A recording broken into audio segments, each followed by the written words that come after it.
Mi peque no habla y tampoco come bien. ¿Acaso eso se relaciona? No te pierdas este video, hoy vamos a resolver todas las dudas sobre esto.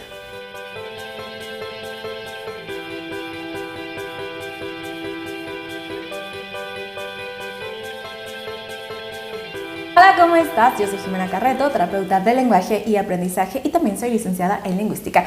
Bienvenido a un nuevo video. Si no me conoces, pues te invito a seguirme en todas las redes. Me encuentras como Mi Terapia con Jimena, Facebook, Instagram, TikTok y por supuesto aquí en YouTube. Y como lo viste en la introducción de este video, vamos a platicar entre la relación de los desfases del lenguaje y las dificultades al comer. Si hay una relación ahí, hay una problemática ahí, así que hoy vamos a ir esclareciendo todas las dudas y también te voy a decir a qué especialistas recurrir si es tu caso. Así que vamos a empezar.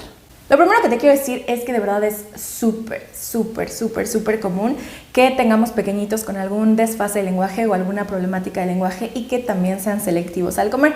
Pero no solo para ahí, no solamente es la selectividad al comer, sino también que a lo mejor no les gustan ciertas texturas, les molestan ciertos sonidos, no toleran cierto tipo de ropa, todo el tiempo están en movimiento, a lo mejor su atención no es la mejor y generalmente esto se asocia a autismo. Entonces los papás llegan súper preocupados y me dicen: Jimena, es que no habla y también veo estas características, entonces ¿tiene autismo? La respuesta generalmente es no, y más bien para ser específica sería no necesariamente. Lo que pasa es que todo este grupo de características que vemos, que no comen de todo tipo de cosas, que son muy selectivos con los alimentos, a lo mejor solo comen cierto tipo de texturas o ciertos colores, pero además les molestan algunos sonidos y se tapan los oídos, todo el tiempo están en movimiento, no prestan tanta atención, lo asociamos con autismo porque estos se llaman alteraciones de la integración sensorial. Y un gran número de niños con autismo tienen alteración de integración sensorial. Entonces, por eso como que se hace esta asociación automática. Pero lo cierto es que las alteraciones de la integración sensorial suceden de forma independiente al autismo. Pueden ocurrir solitas y muchas veces ocurren con los desfases del lenguaje. Acerca de las alteraciones en la integración sensorial, es importante que sepas que no es una condición ni es una enfermedad. Es justo una alteración que ocurre en el sistema nervioso, donde no puede analizar los estímulos que están llegando del exterior para ser analizados por el cuerpo. Entonces los niños pueden tener hipersensibilidad, pueden tener hiposensibilidad, pueden además rechazar ciertos estímulos o buscar los estímulos, y todo esto se mezcla porque son varios los sentidos que tenemos, y entonces puede ocurrir que a nivel táctil sean de una forma, a nivel oral sean de otra forma, o sea con los alimentos, a nivel de sistema vestibular sean de otro tipo. Entonces por eso se genera un perfil sensorial para conocer cómo es tu pequeño a nivel de la integración sensorial. Y lo cierto es que muchos pequeñitos que tienen alteraciones sensoriales también tienen desfases de lenguaje. En realidad son dos raíces diferentes. Es decir, no tiene que ir junto con pegado, o sea, no por tener una falla de integración sensorial vas a tener un problema de lenguaje, o no por tener un problema de lenguaje a fuerza vas a tener problemas de integración sensorial, pero sí son dos alteraciones que pueden coexistir al mismo tiempo, y sí es común ver a los peques que tienen ambas fallas. Ahora, para los pequeños que tienen fallas en la alimentación, es decir, que sean muy selectivos, que coman un número muy limitado de cosas, que prefieran cierto tipo de texturas. Por ejemplo, tengo pequeñitos que solo comen pasta, arroz, sopita de pasta, pero si está mezclada con otras cosas, entonces ya no las toleran. A lo mejor la carne sí la comen, pero solo si está muy bien desmenuzadita, que no tenga ningún tipo de grumo. Hay pequeñitos que no les gusta que la comida se mezcle, si tiene caldo entonces ya no se lo comen. Les encantan algunos las tostadas, las cosas crujientes, las cosas como más duras, pero las blandas, las pastosas o las que tienen una textura babosa no las prefieren, no las van a comer.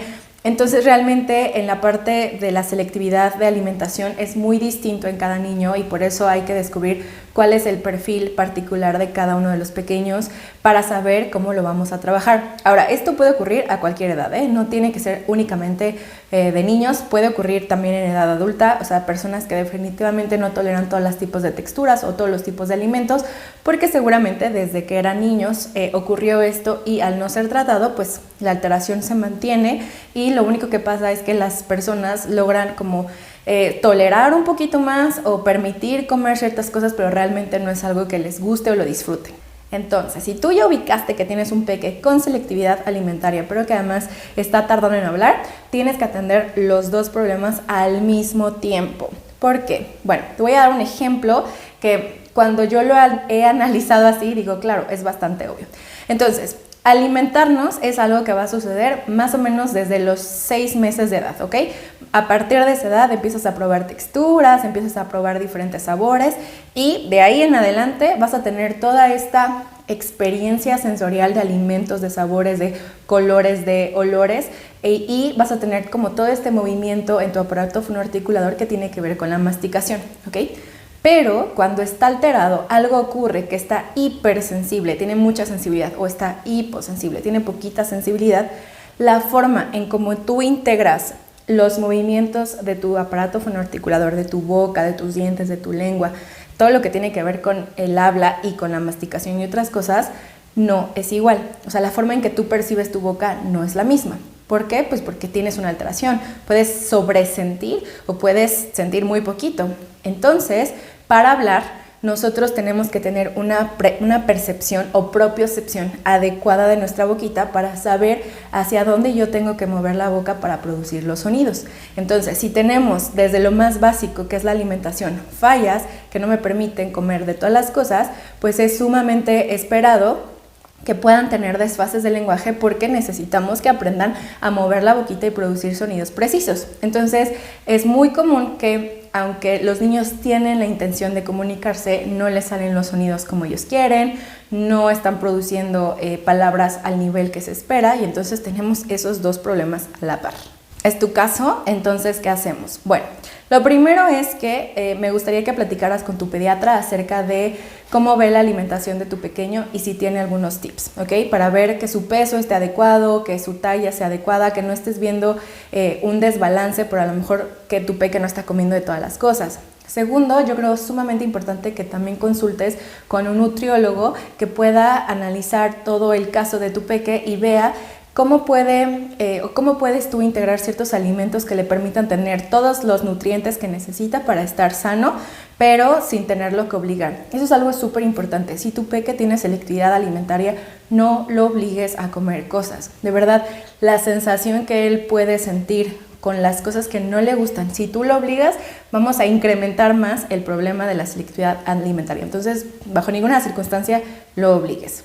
Una vez cubierto esta parte de tu pediatra, del nutriólogo, que te pueda dar como algunas opciones de cómo ir teniendo una alimentación balanceada, pero que sea dentro de las texturas que a lo mejor permite tu pequeño, entonces ahora sí vamos a ir con un terapeuta ocupacional que esté especializado en integración sensorial.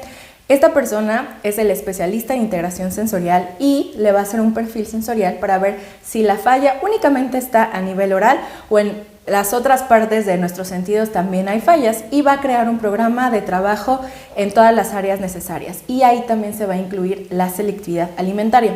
La verdad es que nosotros ofrecemos ese servicio y a veces los papás quisieran que el proceso fuera sumamente rápido y la verdad es que no es. O sea, sí requiere de un proceso de que el niño vaya aceptando poco a poco las diferentes texturas, los diferentes olores, para que llegue por fin el día en que a lo mejor tu peque se coma un plátano y lo disfrute, si es que antes no lo hacía. Entonces sí es un proceso un poquito lento porque requiere como toda esta readaptación de la integración sensorial para que tu hijo vaya permitiendo comer más cosas. Pero lo cierto es que se va logrando y es muy satisfactorio ir viendo cómo peques que no lograban comer de todo, ahora empiezan a comer un poquito más y empieza a ser como un respiro para los papás. Eso es del lado de la integración sensorial, pero por otro lado también vamos a requerir la terapia del lenguaje. Entonces, si este es tu caso, yo te recomiendo las dos terapias porque por un lado van a trabajar como toda la parte de la integración de la boquita, de que sepan percibir o aceptar nuevos sabores, nuevas texturas, poco a poco van a ir permitiendo eso. Generalmente, la verdad es que si les soy honesta, creo que no he visto un niño que solamente tenga selectividad alimentaria. O sea, generalmente también vemos otras cosas sensoriales que van aunadas, ¿no? Entonces, a lo mejor su sistema vestibular no es adecuado, a lo mejor su atención no es adecuada, a lo mejor no les gusta tampoco las texturas a nivel táctil. Entonces, es ir trabajando toda esa parte. Y mientras nosotros en lenguaje vamos estimulando el lenguaje para que poco a poco vayan saliendo más las palabritas. Por ejemplo, en nuestro caso, que en nuestro mismo centro tenemos ambas terapias, entonces compartimos tips. La terapeuta de lenguaje comparte tips con la terapeuta de integración sensorial para que los mismos tips de lenguaje se vayan ocupando en la terapia sensorial y vayamos utilizando las mismas estrategias de señas, de pictogramas, de palabras, etcétera, para que vayamos teniendo como esta parte integral. Y a su vez, la terapeuta de integración sensorial nos comparte tips sobre empieza a trabajar estas texturas, o empieza a trabajar con estos colores, o empieza a trabajar el vocabulario de estos alimentos porque son los que voy a integrar. Entonces eso hace que se haga una terapia de verdad como súper consolidada, porque estamos viendo ambas cosas al mismo tiempo en diferentes áreas. Y algo súper importante que te quiero decir y que te quiero recalcar es, como no es una enfermedad, no es algo que se quite, ¿sabes? Es algo que se regula. Entonces quiero que te imagines que hay como un umbral en donde se sienten las sensaciones y todas estas partes de las texturas de una forma como adecuada. Pero realmente ninguna persona tiene un umbral perfecto. O sea, hay personas que podemos ser más sensibles en ciertos ámbitos y menos sensibles en otros. Por ejemplo, en casa mi esposo oye cosas que definitivamente yo no escucho, o él presta atención a sonidos que definitivamente no los escucho hasta que él me dice, y es súper claro en la música. Me dice, ay, ¿escuchas ese ruido de pum, pum, pum, pum? Y yo así como, no, y hasta que presto atención a la música digo, ah, sí, ya lo escuché, pero no es algo que sea tan evidente para mí porque él tiene hipersensibilidad en eso. Mi hijo, por ejemplo, es de los que huele todo el tiempo está oliendo y dice, mamá, ¿qué es eso? ¿A qué huele? Huele rico, huele feo. Entonces él tiene una hipersensibilidad olfativa, y así cada persona pues puede tener sus cosas hiper y sus cosas hipo. Entonces, ¿cuándo se vuelve un problema?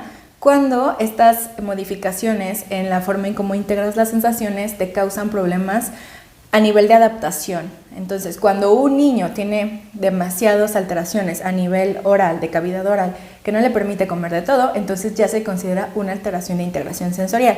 Cuando un niño está en clases y necesita tocar la plastilina y de verdad no quiere porque guácala sentir esa sensación para él, entonces se vuelve un problema de adaptación al entorno, al medio, y entonces ahí consideramos que tiene que ser algo atendido. Entonces, como no es una enfermedad, vamos a tratar en la terapia de llegar al umbral, a esta parte donde hay un equilibrio. No es hipersensible, pero no es hiposensible. La verdad es que nunca va a ser perfecto. O sea, a lo mejor si tu peque era súper hiposensible, a lo mejor lo llegamos aquí. O si era hipersensible, a lo mejor lo llegamos acá, ¿no? Pero nunca va a ser perfecto, y eso es importante. Y la otra pregunta así de oro que siempre me hacen es que a cualquier edad se puede corregir. Aunque seas un adulto, puedes ir a tu terapia de integración sensorial y modificar todo esto si es que de verdad continúas con un montón de problemas para probar diferentes alimentos y de verdad no toleras una gama amplia de alimentos. Siempre puedes considerar la terapia. Entonces es algo que siempre se puede ir modificando para que tú puedas pues disfrutar del entorno. De eso se trata, ¿no? Entonces pues espero haber sido clara en este video, espero que les ayude mucho y pues acudan a los especialistas adecuados. Si tienen dudas, por favor déjenmelas aquí en comentario. Espero que estén muy bien y recuerden que todo lo que hacemos es porque creemos en su potencial. Que tengan muy bonito día. Adiós.